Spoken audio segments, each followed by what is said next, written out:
It's time to go inside the press box. Presented by livingforless.org. Tell us your thoughts on the Oxmoor Ford Lincoln Buzz Line at 384-1450. Welcome into Inside the Press Box. Myself, Tyler Boyd, filling in for Nick Coffey and Trevor Kelsey this week, as both of those guys are down in New Orleans currently, getting prepared for the Sugar Bowl. Obviously, Louisville's taking on Florida this Wednesday, 8:30 p.m. in the Sugar Bowl, the BCS Sugar Bowl. Everybody's excited. I think the whole town around here is down in there. I know driving throughout the streets in the past 24 hours or so, and currently, on the way to the studio, the streets were bare. It's beautiful. I love it. But everybody's down there enjoying it, partying. It's New Year's Eve, the last day of 2012. And I got my guy on the line from the Weekend Sports Buzz, my co-host of Sunday, 10 to 12, Kelly Patrick. Kelly, how you doing today? Doing great. Really looking forward to going down to New Orleans myself. I'm leaving approximately 8 p.m. tonight to drive straight through. So 10-hour drive. We'll be driving through the night, taking turns sleeping. But we're super excited about it. Yeah, I know you're excited. You're like you said, you're going to head down there as well. And I know our guy John Hancock, KentuckySports.co is down there. Like I said, Nick Coffey, thecardinalconnect.com, him and J.D. Coffey, they're down there. Trevor Kelsey, Dugan Ryan, the man, the myth, the legend himself of 1450, he's down there. It seems like everybody that is involved with the media around here, all the blogging website, is down in New Orleans, Kelly. So it's going to be one hell of a party for especially tonight being New Year's on Bourbon Street. I know I saw a lot of pictures and some video last night of it was just all red down there. I know you got to be excited. You'll be down there. How long's the trip? How long's the drive, Kelly? MapQuest says it'll be 10 hours and 40 minutes. So I'm assuming it'll be around 9 hours. You got to push the gas a little bit faster, knowing what you're heading into. We'll see. I'm not going to wake up. I'm not going to get there at 6 in the morning or whenever and start drinking beer at that. So why not? I'm going to really force it. I'm going to try to pace myself and get there and be well rested and get there safe. Well, that's good. That's good. If anybody wants to jump in today and talk about the Sugar Bowl, because that's coming up, obviously that's what's up next on the slate, and that's the big time news. If you want to talk about Saturday's game as well, we'll mention that a little bit. It is Monday. I know we broke it down on the Weekend Sports Buzz yesterday, Kelly, and I got to listen to Jeff Mason and Rashawn Myers this morning go at it. It was a heated show. It was a fun show. I enjoyed listening to them on there. So we'll talk about that a little bit. If you want to shoot a text on the Lotus Gunworks text line, 414-1450. But we're going to get, a little bit of what's going on today, Kelly. It is the last day of 2012 again, New Year's Eve. There's a lot of good games going on, not just football, basketball. Start with a little what's going on right now. We just had Tubby Smith in Minnesota take out Michigan State in a very good game. Did you see any of that one, Kelly?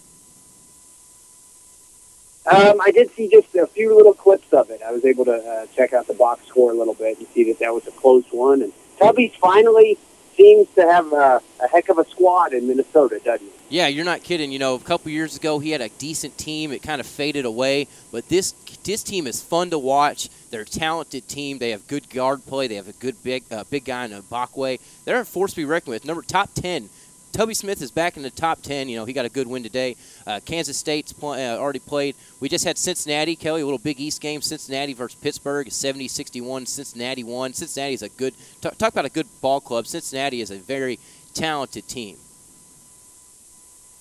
They certainly are, and they really seem to be the type of team that year in, year out, even in football, they kind of put it together, and they're always competitive. Really makes you wonder where they'll land in all this crazy Big East Conference realignment stuff that everybody's talking about, with the news that Boise State probably won't even be going to the Big East. Yeah, it looks like they're going to stay in the Mountain West Conference, which it doesn't really come to a surprise knowing what's going on with the Big East. I didn't expect them. We also have NC State currently taking on UNC Greensboro. We have locally Indiana taking on Iowa, a little Big Ten game there. Syracuse, Jim Boeheim actually just tied Bob Knight with his 902nd win, Kelly. Second all-time, right behind Coach K, obviously. Congrats, I guess, to Jim Boeheim, Syracuse. He's been at it. He's one of the better coaches out there. For the basketball, it's football. It's bowl season, Kelly. We have a lot of games going on today. We have Georgia Tech playing USC currently. They're leading USC 21-7. How about that? An under 500 team is taking down USC right now. Yeah, it's not really too surprising, I don't think, with the Lane Kiffin drama. Is that right? Let's see here. Is it USC? Yes, you're correct. Scores on the computer, yeah. It's just crazy to me that I'm looking at Georgia Tech. They're 5-3 in the ACC, but 6-7 overall, and they're in a bowl game. I don't see how. Maybe they need to relook at what goes on. You also have Vanderbilt. They beat NC State earlier in their bowl game. Clemson, big one of the night, I guess. You'd have the LSU and Clemson going on in the Chick-fil-A Bowl. That should be a fun one, Kelly. Don't you agree? Certainly, yeah. Yeah, you can always look forward to LSU bringing it in the bowl games. You know, they'll play physical, probably dominate, I guess, right? Yeah, it looks like you all, you will be there in Louisiana territory, obviously down in the Bayou tonight and tomorrow, all Card Nation. So that should be fun. And, of course, you have tomorrow. I mean, games are just taking off. It's bowl season. The big-time games are coming up, all the BCS games. And, of course, Wednesday is the first big one. Kelly, start talking right about it right now. We're about 72 hours away from kickoff, 75 hours away from kickoff. How crazy is it going to be? It's going to be crazy, and, we were talking about it the other day on the show, I think yesterday. Louisville's a party school. Their fan base, they like to get there. Maybe the rap on them could be that they get there late, and sometimes they leave early. Maybe they're drinking in the parking lot or in the bar at the game, but when it comes to traveling to a place like New Orleans, I don't think that nobody's having to have their arms twisted. I think it's going to be a party atmosphere, and Charlie Strong will be very impressed with the showing. It's going to be crazy. I'm hoping the Cards can keep it close and maybe even pull out a come-from-behind victory, something exciting with Teddy Bridgewater. Now, I know I've been watching and reading a lot of the local media. Everybody's down there, like we've already mentioned. Everybody's down there. Everybody's covering. Everybody's getting good information. We're actually going to talk, like I said, to Mark Blankenbaker, my host from the Saturday, right here on the Weekend Sports Buzz, cardsandcats.com. We're going to talk to him in just a few seconds, get the update straight from New Orleans. I guess that's what they're calling it this year, Kelly. And so last April it was Blue Orleans, and now it's New Orleans. It seems that the Commonwealth is just taking over that state of the past 2012. But there's a lot of stuff you got to look at here, Kelly. The Cardinals' offensive line.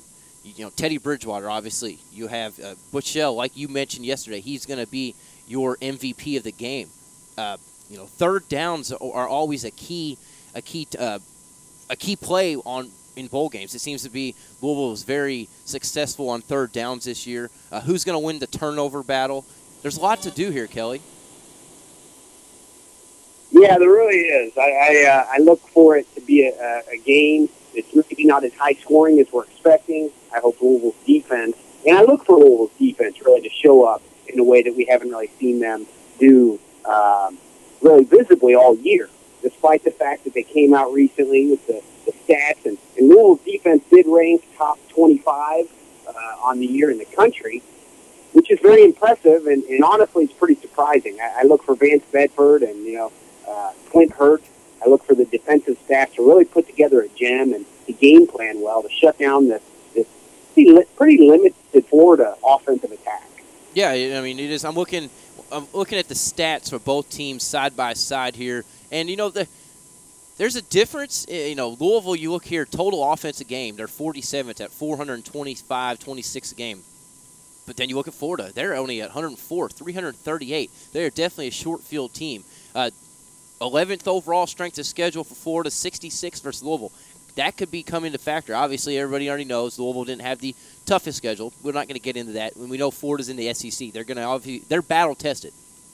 This being am I crazy to say this is Louisville's first true battle tested game? I mean, yes, they've been on the road and they took on an FIU in a hailstorm or whoever it was. That's a game itself. But is this their true first type of game where they're going to face a great team, I guess I'm trying to get out?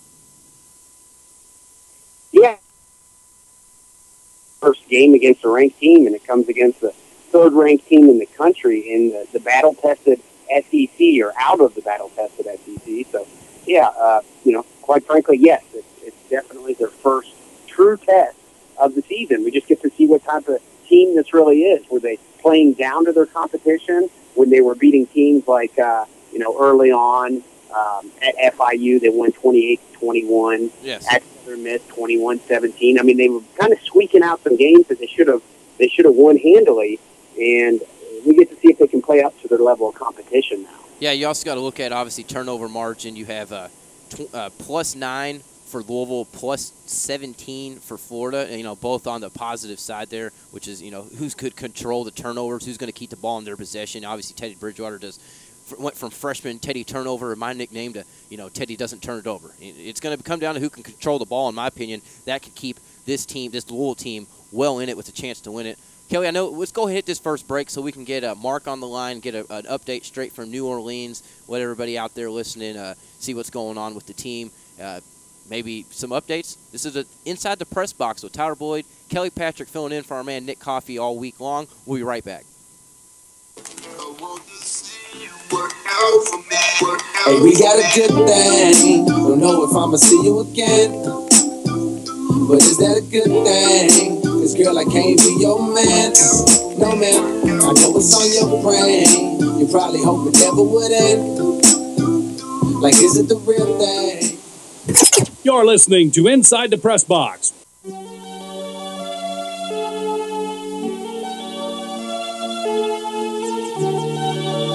You're listening to Inside the Press Box. Tell us your thoughts on the Oxmoor Ford Lincoln Buzz Line at 384-1450. We're back here at Inside the Press Box. Tyler Boyd getting you through the week here, filling in for my man Nick Coffey of thecardinalconnect.com. He is down in New Orleans covering the team for the website. Again, it's thecardinalconnect.com. Of course, my website, KentuckySports.co, and Kelly's website. Go check them all out. You'll enjoy all the coverage, especially right now with the battle of the Bluegrass that just got finished Saturday, and now, the Sugar Bowl coming up Wednesday. Kelly, you're leaving here in about 2 hours or so. You got to be getting a little antsy. Kelly, are you there? You can yeah, I am. Okay, I can hear you. Okay, the only thing that really is calming my nerves is I keep watching the Villain HD highlight video of Louisville beating Kentucky. Oh, it really helps calm me down. Yeah, it really should calm you down. Anyway, let's go to the Oxmoor Ford Lincoln Buzz Line. I'm pretty sure we got our guy from the Saturday show, my co-host from KardsandCats.com, Mark Blankenbaker. Mark, are you there? Yes, I am, Tyler. How are you? I'm doing great, Mark. How are you? You're down in New Orleans covering the team, right? Yeah, absolutely. Just actually left the Superdome and did some player interviews. And Kelly, you should be watching that Villain HD video. You should be watching Plum's Revenge highlight video. He just posted on his 2012, highlights in review just now on KardsandCats.com. But no hate to Villain HD, though. Wow, I'll have to check that out. I will right now, actually. There you go. You do that. We'll get it going here. Mark is he is down in New Orleans. He is covering the team. He's going to be doing so throughout the game, and after he was there. I believe, Mark, did you get there yesterday, 2 days ago? Got here yesterday. We stuck around in Louisville for the Louisville and Kentucky game. Got up bright and early yesterday morning and rode down 65 and eventually I-59 for the caravan that was just one Cardinal fan after another to New Orleans yesterday, and apparently that same thing is happening today. So I'm really looking forward to get down to Bourbon Street tonight for New Year's Eve and seeing Louisville kind of take over New Orleans tonight. We're going to be watching the Chick-fil-A Bowl with a bunch of LSU fans down there today. Yeah, that should be kind of fun. I was going to ask you, what was it like last night on Bourbon Street? It seemed like the news around here and the coverage showed a lot of fans already down there, and like you mentioned, the 65 South and what the roads are just covered in red right now. It is, and the thing is that if what I saw last night was the first wave, and then tonight is the second wave, I can't imagine how much red is going to be on Bourbon Street tonight. Because last night it was 20-1 in terms of Louisville and Florida Gator fans. It was 20 Louisville fans to every one Gator fan that I saw. And honestly, it might have even been worse than that. But, Card Nation is definitely in New Orleans right now. They've shown up. And, just talking to the Florida fans that are actually here, those are good folks. And they're they're almost kind of like shaming the guys that aren't here because they're like, don't be so spoiled. Don't be so apathetic. This is one of the most prestigious bowls, that you can even go to. This is what you play for. Reward your team for going 11-1. And so the Florida fans that are here are great to interact with. But Louisville is definitely dominating Bourbon Street right now. That's pretty sweet. Again, with Mark Blankenbaker, KardsandCats.com, currently in New Orleans covering the team. Mark, you had a full day so far today with the team. Earlier, it started off with a practice in the Superdome, and now you've just recently left the player, interviews. How did the practice go earlier today? It went okay. We were able to see 15 minutes of practice before they kicked us out. And there's some new wrinkles in the offense. There's some different things. Can't really get into specifics because of just the rules. But Teddy Bridgewater looks fantastic. He's under center. They're running play action. He's able to, he's throwing the ball incredibly well. There's no sign of an ankle injury at all. He is wearing a wrist brace. Corbin Lamb looks very good. So I'm really excited that the team is loose. They've been able to get out every night until tonight. Tonight's their lockdown night. So they've been able to enjoy this experience. And, I think they're going to go out there and play loose on Wednesday night. I'm excited about it. I'm sure you are. I know one thing, Kelly's a worrier. We all know this. Kelly worries. Is there any guys out there maybe banged up that nobody really has known about over the last couple weeks, that maybe a little practice injury, or does it seem to be full ship, ready to go? It's mostly good, but, again, just like a few changes in the offense that we were able to do today, we're just not allowed to talk about who's not. Mark, so. Mark, do you anticipate Charles Gaines playing much? No. You won't see Charles Gaines or B.J. DeBose. They're suspended, and we'll see if they're still allowed to come back and play ball. And we'll know that then, but they will not play in the Super Bowl. Now, one thing that, people may want to know back here is what's going on tonight, Mark? It's Bourbon Street. It's New Year's Eve. What's going on for, card parties? There might be people listening on the iPhone or Android app right now, crystal clear app. Where is the party at for the card fans tonight on Bourbon Street? On Bourbon Street, well, there's Allstate Fan Fest, and that's at Jackson Square. And then they're going to have a huge fireworks display down on the river, which is just right around the corner from Bourbon Street. That'll happen, and then everybody will rush back to Bourbon Street, and it's the Isle of Palm. And there's an alumni event going on there. It's totally free for folks to go to. And there's actually a VIP event on the upper floor of that you have to pay to go to. But basically, if you go to Bourbon Street tonight, you don't have to be in one spot because it's everywhere. Just walk it, don't cross the rainbow, and you'll be fine. That's awesome. Obviously, a lot of people have had experience from the Final Four just recently, but there are a lot of new travelers, like my man Nick Coffey, who I am filling in for. He is a Bourbon Street virgin, as he told me. He's excited to be down there. It's New Year's Eve, and he's down there for the first time. That couldn't be anything better. Mark, before we let you go, I have to ask you the easiest, most logical question. What is going to happen in this game? Is Louisville going to win? Is it going to be an upset, or is Florida just going to ride it out?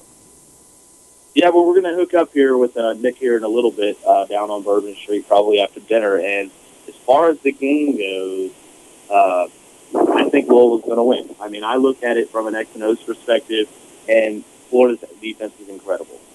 There's no way of getting around it. Matt Elam, Sharif Floyd, two of the best players that Louisville's going to step on the field against.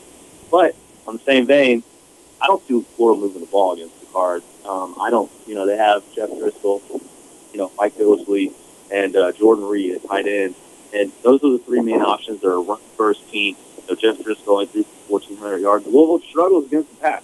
Florida can't throw. I mean, they're just not going to do. If Louisville can avoid the big mistake, the big turnover, giving the ball up in their own territory and allow Florida to have a short field, then this is going to be a long day. We're going to have a long ride home to Louisville.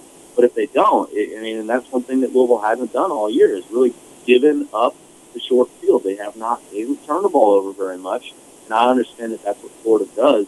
But if Louisville can win the battle of field position and make Florida go the distance, the Gators are going to have a tough time, scoring.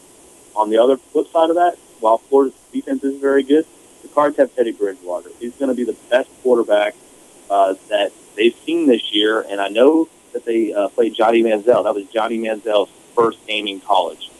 Just think about that for a second. And then Aaron Murray, fantastic quarterback as well, and the Bulldogs beat the Gators. I really like Louisville's chances tonight. I think Florida's going to have to do some things on offense that they don't want to do to actually move the ball, and that's going to move it enough for Louisville to actually win the game on Wednesday night. We're going to have an even bigger party than New Year's Eve. There you go, Mark. Well, we appreciate you calling in, giving us a little update here. I'll probably talk to you later on in the week. I'll be filling in for Nick the whole entire week. Get a little post-game coverage from you straight from New Orleans. Mark, enjoy your New Year's Eve. Be safe down there. And, of course, good luck to your Cards come Wednesday.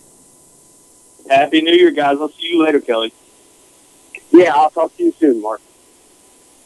Kelly, currently – out there who are I'm sorry, Tyler. For those of you out there listening that are Cards fans, we're about 48 hours away from kickoff, almost. And if you're itching for things to look at, kind of get you excited about the game, look no further than what Mark mentioned there on cardsandcats.com.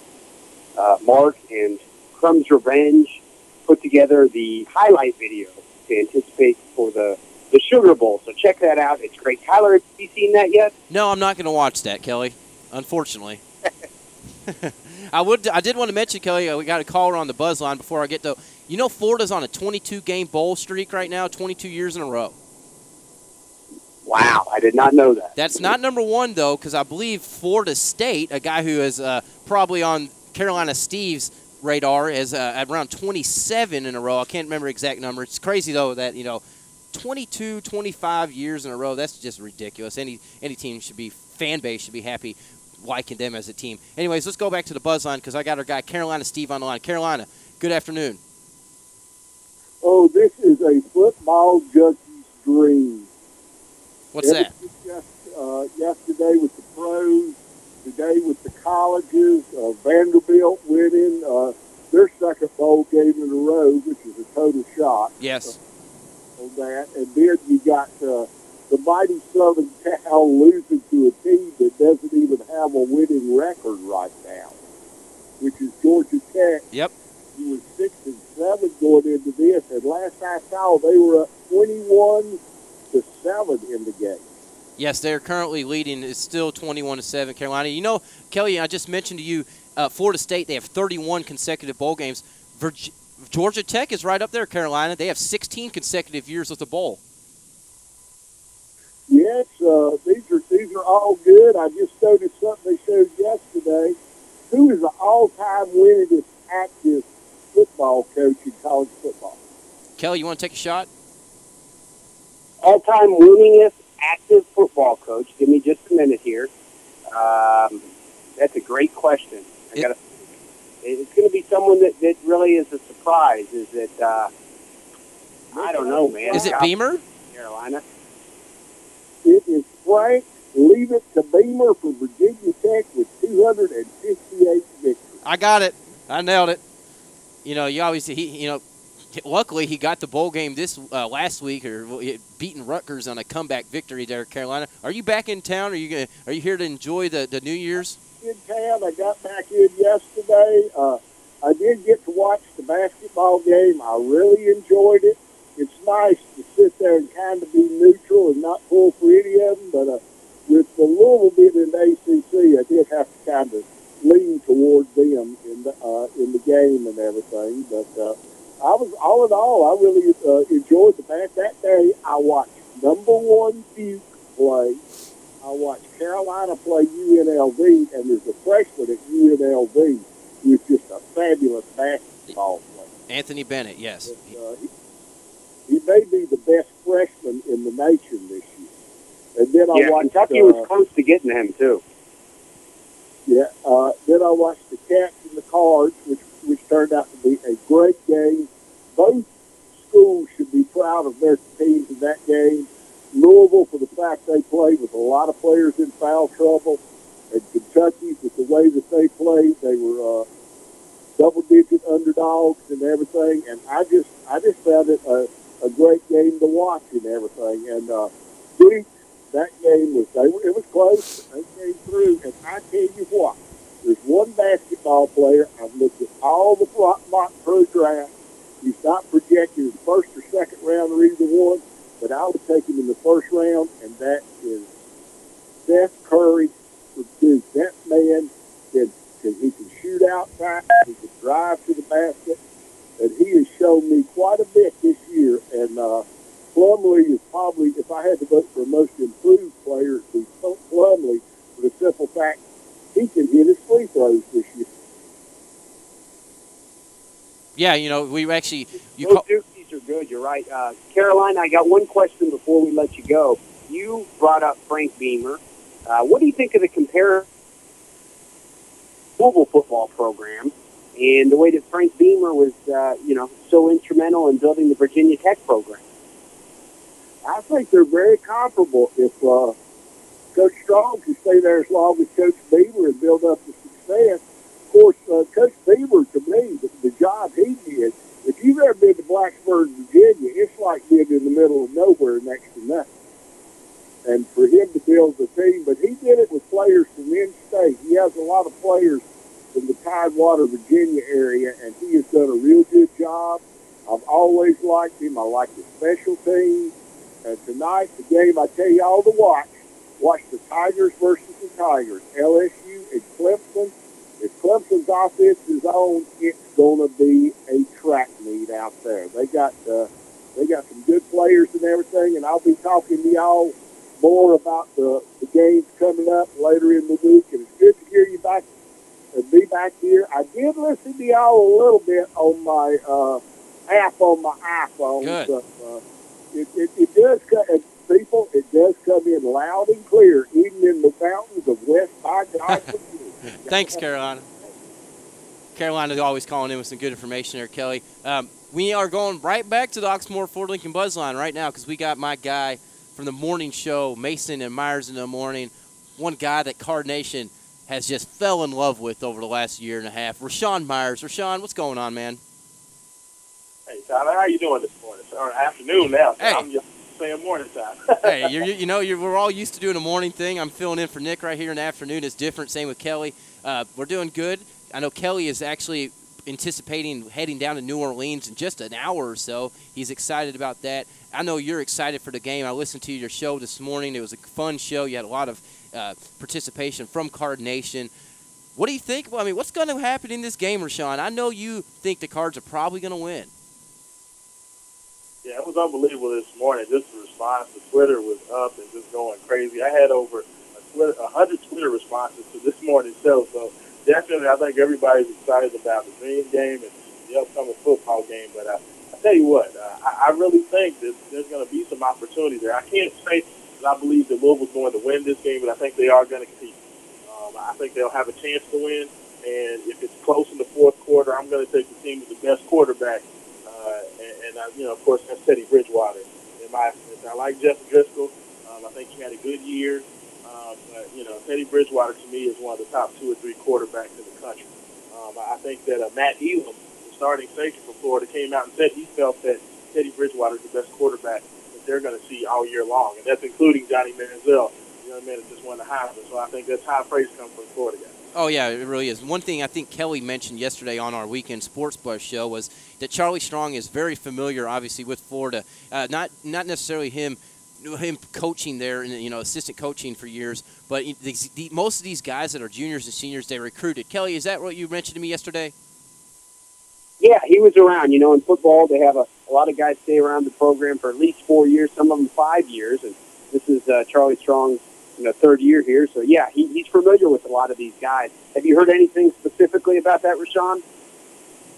I have not. You would think that Louisville would have sort of a strategic advantage because of the familiarity of the Charlie Strong, the Vance Bedford, as well as Kenny Carter, and a couple of the transfers. Of course, Adrian Bouchel was there. I'm sure he knows a lot of these guys. Robert Clark, Gerald Christian, former Gators as well. So you would think that there's definitely some insight on the Louisville staff. It reminds me a lot, of course, me being a big Raiders fan, of when John Gruden left and went to Tampa Bay. And, of course, they played Oakland in the Super Bowl the next Beat 'em in year. the Super Bowl, And basically, Gruden knew all the plays. He knew everything Oakland was going to run, and that was a big-time advantage for Tampa Bay going into that game. So, hopefully Louisville will be able to pay some dividends of kind of knowing the opponent a little bit better than most do. But I think it's going to be a wait and see. That Florida defense is very talented. Rashawn, yesterday Kelly also asked him who was his MVP of the game Wednesday going to be. Obviously, one guy that stood out to him, in his opinion, was Adrian Bushell, a guy who was a former Florida Gator for 2 seasons. Now he's in the Louisville's uniform. Who is your guy that could be the MVP of this game? Is it Teddy Bridgewater? Is it maybe the defense in general, defensive line? Who's it going to be for you? Well, to me, it's got to be Teddy Bridgewater. If Louisville's going to pull that upset, Louisville's got to score points. Florida's offense is not great, but they're good enough to where they're going to score, probably upwards of 17 to 21 points. So if you're Louisville, you're going to have to score against the vaunted Florida defense. So the only way that happens is if Teddy Bridgewater is able to, get some time, get back there and make some throws. And now, of course, the running game is going to be huge as well.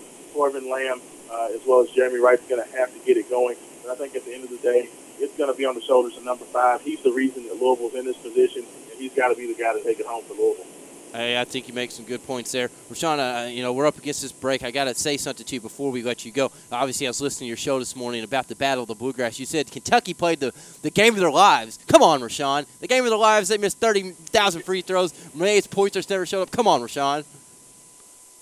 You know what, Tyler? It was the Super Bowl for Kentucky. As I told Mason, this was the game that they needed to win very badly. 0 quality wins on the season. They have an okay win against Maryland, but at this point, we don't know what Maryland is because they have not played a team with a pulse since they played Kentucky. So that win is kind of up in the air. This team desperately needs to start winning some resume games, and they don't play another ranked team until February the 16th. So this was basically the game that they had before they basically have another month and a half before they get another shot. They needed to go out there and win that game. I think they played like it, shot almost 50% from 3, almost 50% from the field. Ryan Harrell played 30-plus minutes, 0 turnovers, 3 assists. That's what he does. Game of their life. And at the end of the day, it still was not enough. So yeah. home happy, and I'll take that all. Of course you will. Rashawn, it was a fun game. I appreciate you coming on, breaking it down. Check Rashawn out the rest of the week. Off tomorrow for New Year's Day. Obviously getting right back on at game day. 7 to 9 a.m., Mason and Myers in the morning. Rashawn, enjoy the rest of your evening. Have a safe New Year's. Hey, thanks, Todd. Appreciate it. Happy New Year's to everybody in the 1450 Sports Bus crew. For sure. Kelly, we got to hit our break real quick. We're going to come back, and we're going to let you take over the mic and get your game predictions in here. This is Inside the Press Box on 1450 to Sports Buzz. You're listening to Inside the Press Box. Tell us your thoughts on the Oxmoor Ford Lincoln Buzz Line at 384-1450.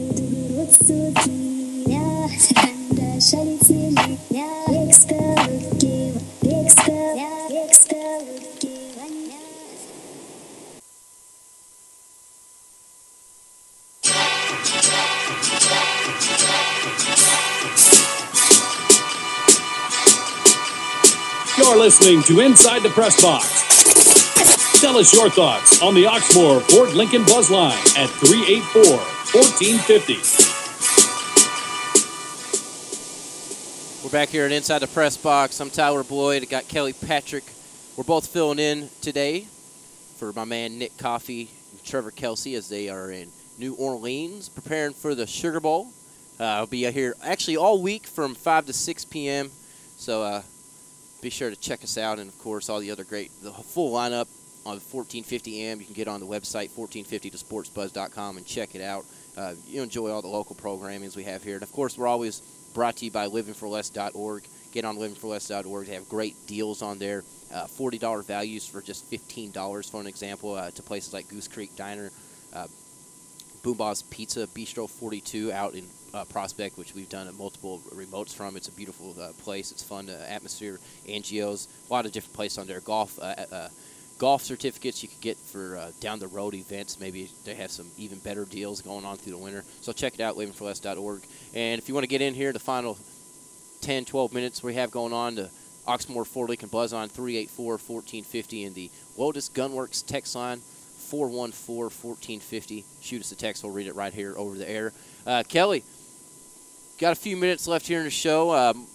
I know we've kind of, breaking down the game a little bit here, but when it's all said and done, what do you think is going to be the outcome of this game? Is it going to be coming down to the fourth quarter? Will Louisville keep it close? Will Florida do what people are thinking and 14, 21 points? What are your thoughts?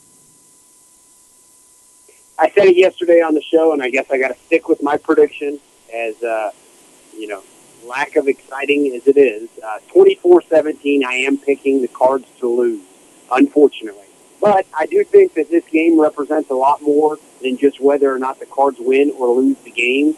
I'm actually, have been doing a lot of reading. I read Mark's piece on KYSCO, and I actually think that the first paragraph of what Mark wrote really describes the whole meaning of what the Sugar Bowl means to Cards.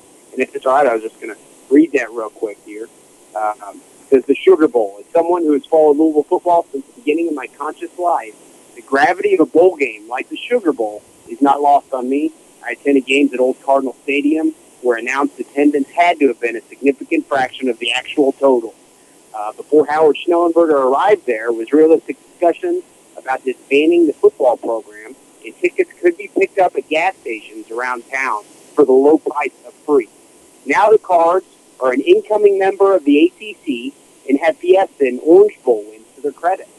Whether or not the Cards beat the Gators or not, the long journey to building a top football power isn't over. It's never over. But there is still some respect to be earned. So I think that really just describes, the feeling among the Cardinal faithful of a building program that's getting the chance to compete in New Orleans in the Sugar Bowl against the third-ranked team in the country. So, I mean, it's huge. I couldn't be more excited, Tyler. Yeah, I know you're excited. That was a great little opening piece by Mark, a little opening paragraph there. Now, my question is, Louisville comes into this game, and they beat Florida, Kelly. They upset the Gators, number 3 team in the nation. Louisville wins that Sugar Bowl. Well, if you look back, my God, they beat, they won the Orange Bowl in 08, 05. 06, excuse me. Did they become a national power? Not really. Do you believe if they win this Sugar Bowl, they will be put into the top ranks of this team is legit Louisville? I mean, that's all you have to say is Louisville. Or is they going to be the traditional Louisville? It's still going to be a process, but yes, if they win this game, they're going to get instant national credibility that they've never really had before. This is a very good Florida team, regardless of their shortfalls in the passing game. If Louisville can win this game, to answer your question, yes, they have arrived on a national level that they never have before, but there's still plenty of room for them to go, obviously, to be considered, even a Miami team of the 80s and 90s, stuff like that. Yeah, in my opinion, I'm with you. It'll take time. They won't. They have to do it again. They need not necessarily win another.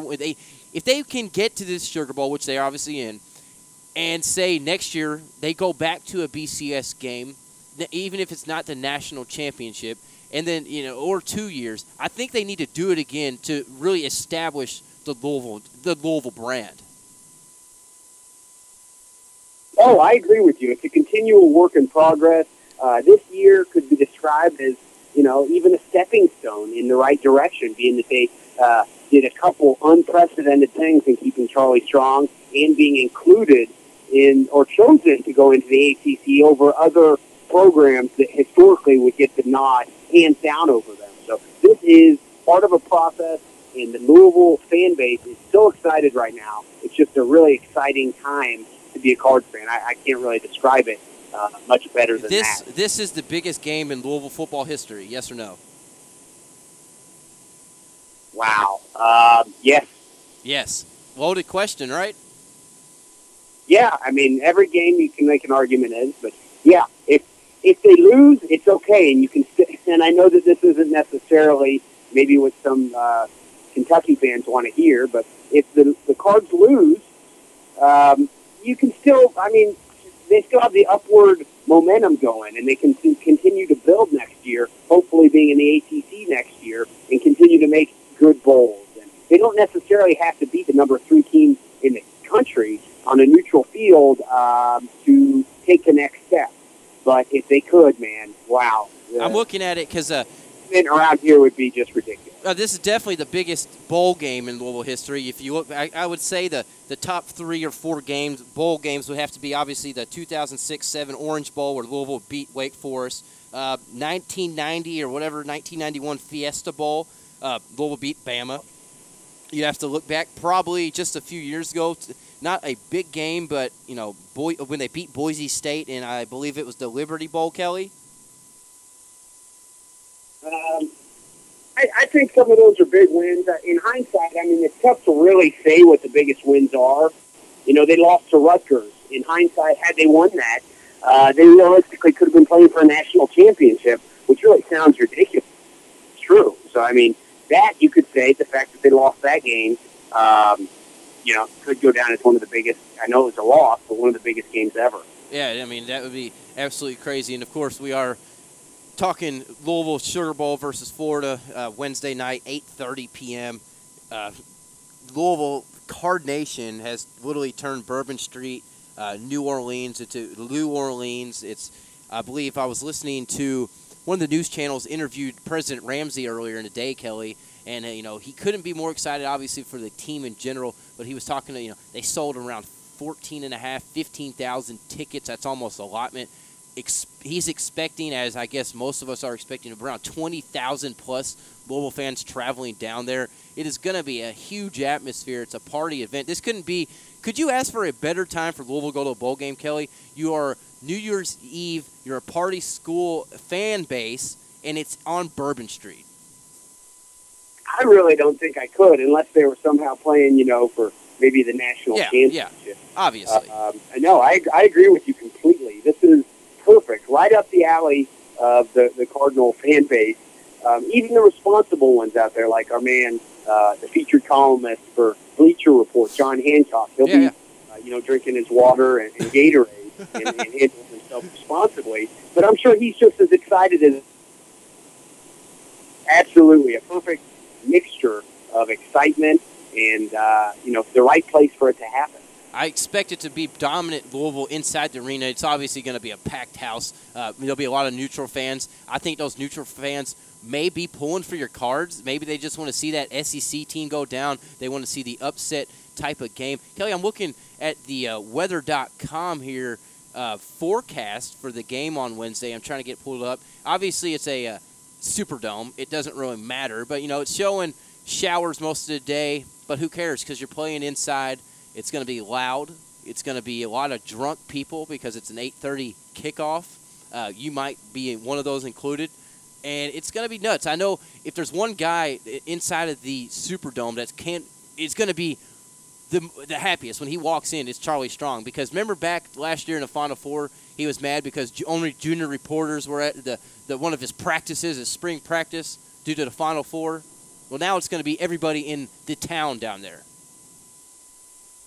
Yeah, and you're right. I mean, this is a perfect, opportunity for the Louisville Cardinal fan base to really show Charlie Strong what they're made out of. I mean, it's almost like the gods up above designed this for the Louisville fans. It's a late start. It's in a party city. It's new. I mean, it's right at the New Year's.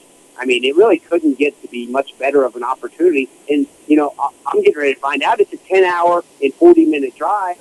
But I'm going to make it, and, about 20,000 people are, whether they're flying or driving, but they're going to be showing up, and they're going to be supporting Charlie Strong. And regardless of the outcome, I expect to see a satisfied Charlie Strong who feels good about his decision to stick with the Cards. I will say that the last thing of this game, if Louisville keeps it close, a 7-point loss like you're expecting, or maybe even 3 points, a field goal, or even wins this game, the respect and displacement they set for next year's team, that would be huge. Oh, it would be, I think. This is one of the best teams in the country. You can't really take anything away from Louisville, like you said earlier. They haven't really played anyone near this level of a team this year. That being said, they had a very impressive season, but the opportunity to hang with a team the caliber of Florida, who, if a couple of breaks went their way, they could have been ranked number 1 at the end of the year. It's a heck of an opportunity, and staying close with them, you're right, will gain lots of national credibility for this Louisville program. It is, it is. Well, Kelly, we're running up. The show here is almost over. I appreciate you stepping in today before you head down to New Orleans and enjoy the Sugar Bowl and your Cards and you cheer them on. Travel safe tonight, and we'll be talking to you this upcoming weekend, Sunday, 10 and 12 on the Weekend Sports Buzz, my man. Sounds great. Thanks a lot, guys. Go Cards. There you go. Kelly Patrick, of course, KentuckySports.co, my co-host every Sunday. Tonight, get out and celebrate your New Year's Eve at the Yum Center. The Lady Cards take on Tennessee State. Expect Louisville to win by about 100.